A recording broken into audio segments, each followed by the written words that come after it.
What is going on, diehards and degenerate gamblers? Welcome back to the Total Takedown UFC Vegas 101 edition. On this show, we take a look at my 5 favorite totals from the upcoming UFC card, and we look to take an approach going over and or under instead of picking a side. Maybe there's some value to be had approaching the fight from a different direction. Join me as we go through this card here and talk about a couple of these totals. Do me a favor, please like and subscribe if you haven't already. Make sure you're clicking the link below to get signed up for Bet Openly. The numbers that I'm going to quote to you are market general here, but what you need to know is that the numbers are always going to be readily available and better on Bet Openly. First and foremost, let's dig straight on into this thing.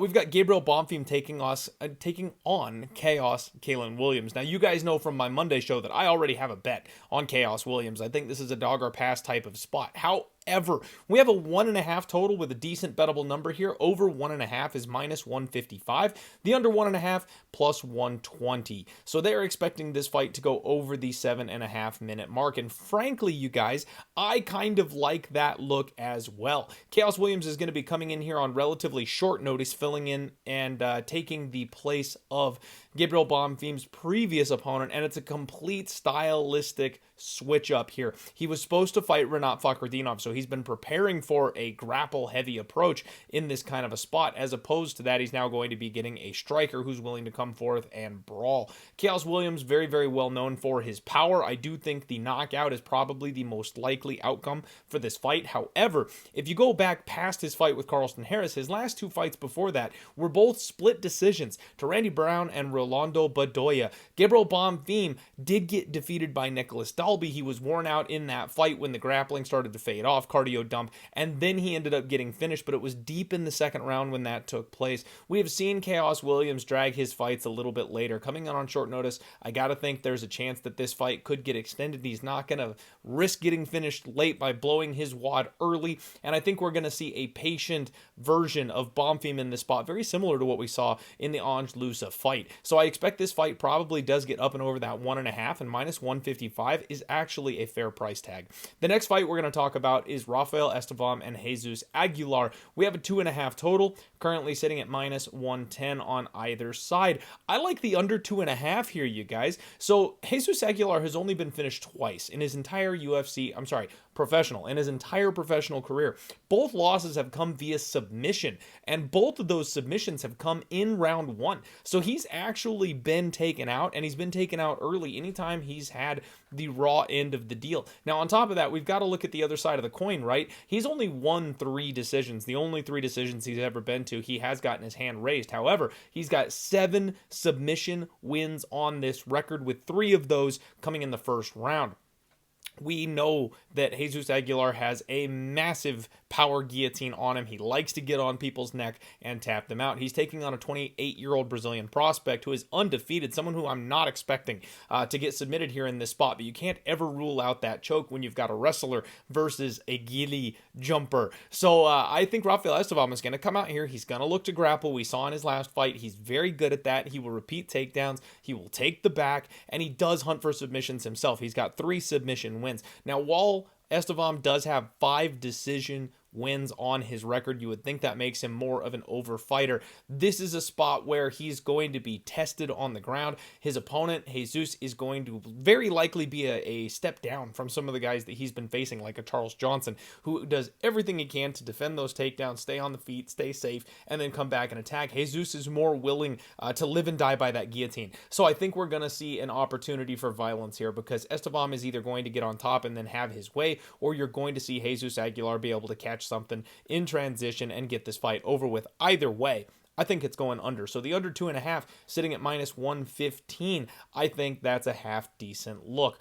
Shout out, honorable mention here to Angie Hill versus Ketlin Souza. The 2.5 total here, minus 560 to the over 2.5. Under 2.5, they've got plus 370. Now, just that $2 split difference is absolutely disgusting. If you guys head on over to Bet Openly, it is minus 465 for the over 2.5 and plus 465 for the under 2.5. Regardless of which side you're picking, you're getting a better line on this one. The winner of the bet pays a 1% juice tag, and that's just the price of doing business, but you're going to be saving piles of money no matter which side you like on this kind of a gap. The $2 difference between the over and the under is filthy. It's disgusting, and it's something we need to avoid. So make sure you're using Bet Openly, especially on this kind of a total here.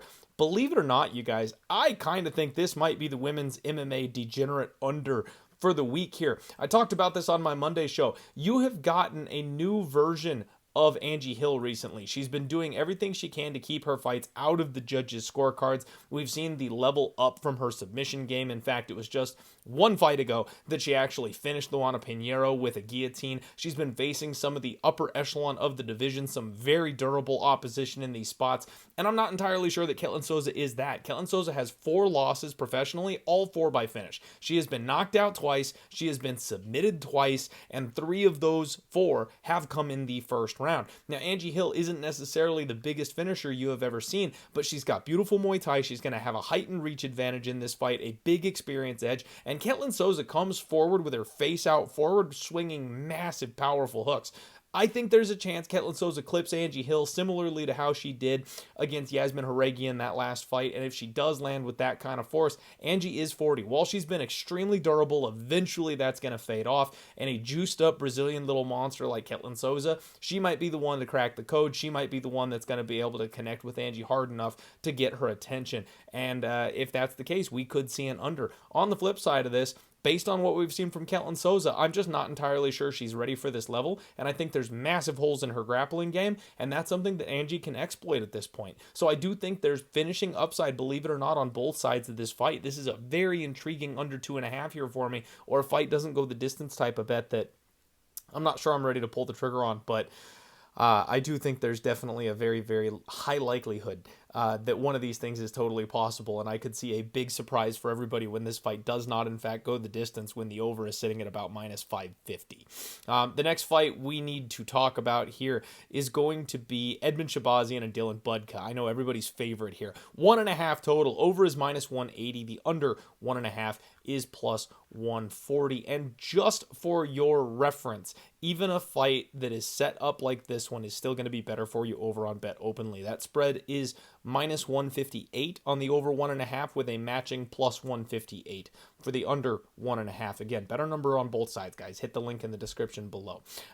The over 1.5 actually intrigues me here in this fight because Edmen Shahbazyan has, for the majority of his entire career, been a round one or bust fighter, but we are seeing him try, at least, to get away from that. You know, in his last fight, when he cracked Gerald Meerschaert. When he cracked Gerald Meerschaert in his last fight, it wasn't until the second round where he really had him hurt. And then he went for broke trying to get the finish there in that second round, ended up giving up a bad position, gassed out completely. Gerald turned the tables on him and got him out of there. But if that opportunity hadn't arose in the second round, he was looking to keep it striking. He was looking to keep it calm. He was maintaining his pressure in his gas tank, making sure he wasn't overdoing it up until the moment he got excited and looked for that finish. I think we're going to see a more paced Edmen Shahbazyan. I think we're going to see a version of Edmen Shahbazyan where he's not trying to get the thing done as urgently as possible. And Dylan Budka, 25 years old, while I do think he could be improving and he is definitely the grappling type of fighter you want to fade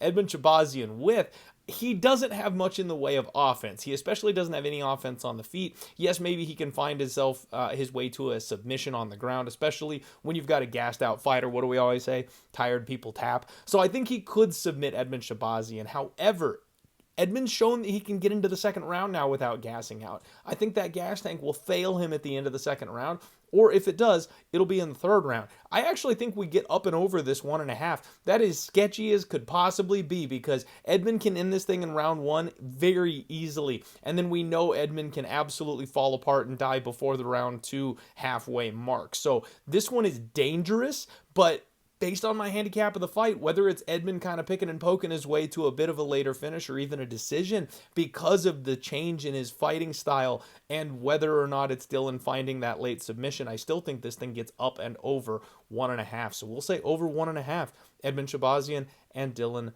Budka. Next up, we've got Jared Cannonier and Gregory Rodriguez, the last one I want to talk to you guys about today. I was a little bit surprised, actually.